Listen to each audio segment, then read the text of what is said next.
ಓಂ ಗುರುಭ್ಯೋ ನಮಃ. ಹರಿ ಓಂ ಹರಿ ಓಂ. ನೀಲಾಂಜನಂ ಸಮಾಭಾಸಂ ರವಿಪುತ್ರಂ ಯಮಾಗ್ರಜಂ ಛಾಯಾಮಾರ್ತಾಂಡ ಸಂಭೂತಂ ತನ್ನಮಾಮಿ ಶನೈಶ್ಚರಾಯ ನಮಃ. ನಮಸ್ತೆ ನನ್ನ ಪ್ರೀತಿಯ ವೀಕ್ಷಕರೇ, ನಾನು ನಿಮ್ಮ ಡಾಕ್ಟರ್ ಪಂಡಿತ್ ಶ್ರೀ ಸಿದ್ಧಾಂತ ಅರುಣ್ ಶರ್ಮ ಗುರುಜಿ.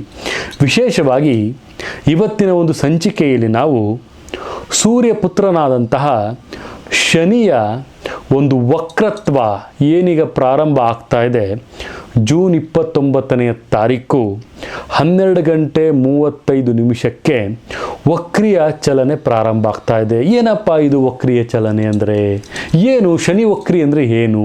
ಅದರದ್ದು ಪರಿಣಾಮಗಳು ಯಾವ ರೀತಿಯಾಗಿರುತ್ತೆ, ಏನು ಇದು ಯಾವ ರೀತಿಯಲ್ಲಿ ಬರ್ತಾ ಇದೆ ಅನ್ನೋದನ್ನು ತುಂಬಾ ಒಂದು ಗೊಂದಲದಲ್ಲಿದ್ದೀರ ನನ್ನ ಪ್ರೀತಿಯ ವೀಕ್ಷಕರೇ.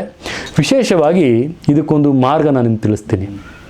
ಶನಿ ದೇವನನ್ನು ನಾವು ಕರ್ಮದಂಡ ನಾಯಕ ಅಂತ ಕರಿತೀವಿ. ಅಂದರೆ ಆತನ ನಾವು ಕರ್ಮದಾತ, ನ್ಯಾಯಾಧೀಶ, ಜಸ್ಟಿಸ್ ಅಂತಲೂ ಸಹಿತ ನಾವು ಆತನನ್ನು ಹೇಳ್ತೀವಿ. ವಿಶೇಷವಾಗಿ ಭೂಮಿಯ ಪಥದ ಮೇಲೆ ಎಲ್ಲ ಗ್ರಹಗಳ ಸಂಯೋಜನೆ ಆಗುವಂಥ ಸಂದರ್ಭದಲ್ಲಿ ಹಿಮ್ಮುಖವಾಗಿ ಚಲಿಸುವಂತಹ ಒಂದು ವೇಳೆಯನ್ನು ಶನಿ ವಕ್ರಿ ಅಂತಲೂ ಸಹಿತ ಹೇಳ್ತೀವಿ. ಅದೇ ಯಾವ ರೀತಿಯಾಗಿ ಹೇಳ್ಬೋದು ಅಂದರೆ, ಒಂದು ವೇಳೆ ಆತ ಯಾವುದಾದರೂ ರಾಶಿಯಲ್ಲಿ ಶನಿ ವಕ್ರವಾಗಿ ಚಲನೆಯನ್ನು ಮಾಡ್ತಾ ಇದ್ದಾನೆ ಅಂದರೆ ಅವರ ಜೀವನದ ಮೇಲೆ ಅಥವಾ ಕೆಳಗೆ ಆಗುವಂತಹ ಕೆಲವೊಂದು ಬದಲಾವಣೆಗಳು ಯಾವ ರೀತಿಯಲ್ಲಿ ಇರುತ್ತೆ ಅನ್ನೋದನ್ನು ಸಹಿತ ನಾವಿಲ್ಲಿ ನೋಡ್ತೀವಿ. ಅಂದರೆ ವಿಶೇಷವಾಗಿ ತನ್ನ ರಾಶಿ ಆಗಿರುವಂತಹ ಕುಂಭ ಒಂದು ರಾಶಿಯಲ್ಲಿ ಶನಿ ವಿರಾಜಮಾನವಾಗಿರ್ತಾನೆ. ಕುಂಭ ರಾಶಿಯಲ್ಲಿ ಜೂನ್ 29ರಂದು ಶನಿ ರಾತ್ರಿ 12:35 ವಕ್ರಿಯ ಚಲನೆಯನ್ನು ಪ್ರಾರಂಭವನ್ನು ಮಾಡ್ತಾ ಇದ್ದಾನೆ. ಇದು ನವೆಂಬರ್ 15ರವರೆಗೂ ಸಹಿತ ಈ ಒಂದು ವಕ್ರಿ ಚಲನೆಯೇ ಶನಿ ಮುಂದುವರಿಸ್ತಾ ಹೋಗ್ತಾನೆ. ಶನಿ ಈ ಒಂದು ವಕ್ರಿಯ ಚಲನೆ ಈ 12 ರಾಶಿಯಲ್ಲಿ ಯಾವ ರೀತಿಯ ಒಂದು ಪರಿಣಾಮಕಾರಿಯಾಗಿ ಬೀಳುತ್ತೆ. ಇಲ್ಲಿ ವಿಶೇಷವಾಗಿ ಶನಿ 2.5 ವರ್ಷ ಬೇಕು ಒಂದು ಪಥದಿಂದ ಮತ್ತೊಂದು ಕಂಪ್ಲೀಟಾಗಿ ಒಂದು ಸುತ್ತನ್ನು ಹಾಕಲಿಕ್ಕೆ ಪ್ರತಿಯೊಂದು ರಾಶಿಯಲ್ಲೂ ಸಹಿತ. ಸೊ ಈ 2.5 ವರ್ಷ ದಲ್ಲಿ ವಕ್ರಿಯಾಗಿರೋದು ಯಾವಾಗಪ್ಪ ಅಂತ ಹೇಳಿದ್ರೆ, ಶನಿ ದೇವನು ಕುಂಭರಾಶಿಯಲ್ಲಿ ಹಿಮ್ಮೆಟ್ಟುತ್ತಾ ಇದ್ದಾನೆ. ಅಂದರೆ ಶನಿ ಹಿಮ್ಮೆಟ್ಟುವಿಕೆಯನ್ನು ನಾವು ವಕ್ರಿಯಾಗಿದ್ದಾನೆ ಅಂತಲೂ ಸಹಿತ ನಾವಿಲ್ಲಿ ತಿಳಿಸ್ಬೋದಾಗುತ್ತೆ. ವಿಶೇಷವಾಗಿ ಶನಿಯ ಒಂದು ಪ್ರಭಾವ ಕೆಲವು ರಾಶಿಗಳಿಗೆ ಕೆಟ್ಟದಾಗಿರುತ್ತೆ, ಇನ್ನು ಕೆಲವು ರಾಶಿಗಳಿಗೆ ಒಳ್ಳೆಯದಾಗಿರುತ್ತೆ. ಕರ್ಮದ ಆಧಾರದ ಮೇಲೆ ಶನಿಯ ಒಂದು ಪ್ರಭಾವ ಬೀರ್ತಾನೆ. ಶನಿ ಮಹಾತ್ಮನ ಒಂದು ಪ್ರಭಾವವನ್ನು ಬೀರ್ತಾ ಹೋಗ್ತಾನೆ. ಈತ ಶಿವನಿಗೆ ಪ್ರಿಯವಾದವನು.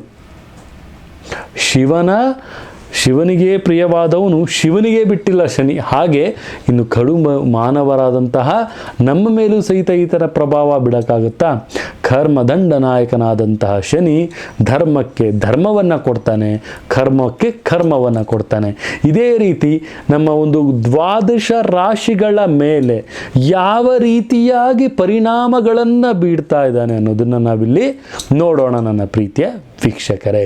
ತುಲಾ ರಾಶಿಯವರು ಶನಿ ವಕ್ರಿಯಾಗಿರುವಂಥ ಸಂದರ್ಭದಲ್ಲಿ ಏನಪ್ಪ ಮಾಡಬೇಕು ಅಂದರೆ, ಅವರು ತುಂಬ ಜಾಗೃತಿಯನ್ನು ವಹಿಸಬೇಕಾಗಿರುವಂಥದ್ದು ಅವರ ಕೋಪ.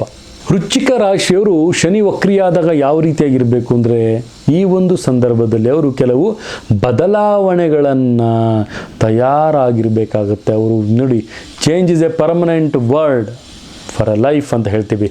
Change has to be done for your job, for your career, for your life. ಅರ್ಥ ಮಾಡ್ಕೊಳ್ಳಿ ಇದನ್ನು.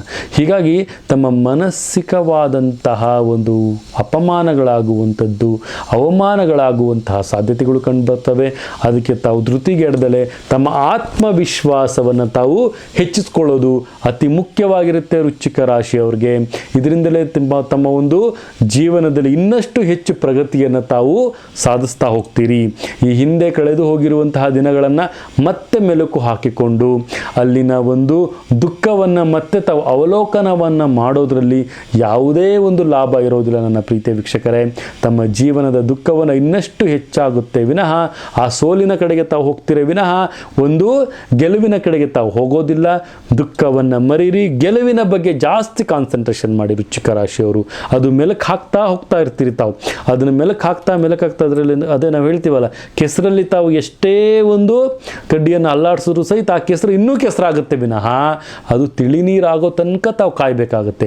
ತಿಳಿನೀರಾದರೆ ತುಂಬಾ ಒಂದು ಸೂಕ್ಷ್ಮವಾಗಿ ಆಗ್ತೀರಿ. ಜಾಣ್ಮೆಯಿಂದ ತಮ್ಮ ಒಂದು ಕಾರ್ಯವನ್ನು ತಾವು ಫಲಾನುಫಲವನ್ನಾಗಿ ತೆಗೆದುಕೊಳ್ಳಿ. ಇನ್ನೊಬ್ಬರ ಕಿವಿಗೆ, ಇನ್ನೊಬ್ಬರ ಮಾತಿಗೆ ತಮ್ಮ ಕಿವಿಯನ್ನು ಕೊಡಕ್ಕೆ ಹೋಗಬೇಡಿ. ತಮ್ಮ ಸ್ವಂತ ಬುದ್ಧಿ, ಸ್ವಂತ ವಿಚಾರ, ಯಾರು ನಮಗೆ ಹಿತರು, ಯಾರು ನಮಗೆ ಹಿತಶತ್ರುಗಳು ಅನ್ನೋದನ್ನು ಸಹಿತ ತಾವು ಅರ್ಥ ಮಾಡಿಕೊಂಡು ಮುಂದೆ ಹೋಗೋದು ಅತಿ ಮುಖ್ಯ ವೃಶ್ಚಿಕ ರಾಶಿಯವರು ಈ ಒಂದು ಸಂದರ್ಭದಲ್ಲಿ.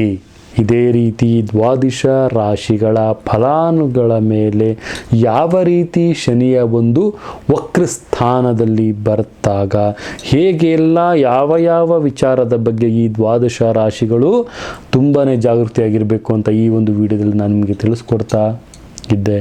ಇದೇ ರೀತಿ ನಮ್ಮ ವಿಡಿಯೋಗಳನ್ನು ಲೈಕ್ ಮಾಡಿ, ಶೇರ್ ಮಾಡಿ, ಕಮೆಂಟ್ ಮಾಡಿ, ಇನ್ನು ಅತಿ ಹೆಚ್ಚು ವಿಡಿಯೋಗಳನ್ನು ನಾನು ನಿಮಗೆ ಮಾಡ್ತಾ ಹೋಗ್ತೀನಿ ಅಂತ ಹೇಳ್ತಾ ಬೆಲ್ ಐಕಾನ್ನ ಕ್ಲಿಕ್ ಮಾಡಿ, ಶೇರ್ ಮಾಡಿ, ಲೈಕ್ ಮಾಡಿ, ಮತ್ತು ಕಮೆಂಟ್ ಮುಖಾಂತರ ತಮ್ಮ ಒಂದು ಪ್ರಶ್ನಾವಳಿಯನ್ನು ಸಹಿತ ತಾವಿಲ್ಲಿ ಕೇಳ್ಬೋದು. ಅದಕ್ಕೆಲ್ಲ ರೀತಿಯಲ್ಲೂ ಉತ್ತರ ಸಿಗುತ್ತೆ ಅಂತ ಹೇಳ್ತಾ ನನ್ನ ತಾಯಿ ಜಗನ್ಮಾತೆ ಶ್ರೀ ಕೊಲ್ಲೂರು ಮೂಕಾಂಬಿಕಾ ದೇವಿ ಪ್ರತಿಯೊಂದು ವೀಕ್ಷಕ ಬಂಧುಗಳಿಗೆ ಸುಖ, ಶಾಂತಿ, ನೆಮ್ಮದಿ ಮತ್ತು ಸಮೃದ್ಧಿ, ಸಂಪತ್ತು ಕೊಟ್ಟು ಕಾಪಾಡಲಿ ಅಂತ ಹೇಳ್ತಾ ಸರ್ವೇ ಜನ ಸುಖಿನೋ ಭವಂತು, ಸರ್ವ ಮಂಗಳಾನಿ ಭವಂತು.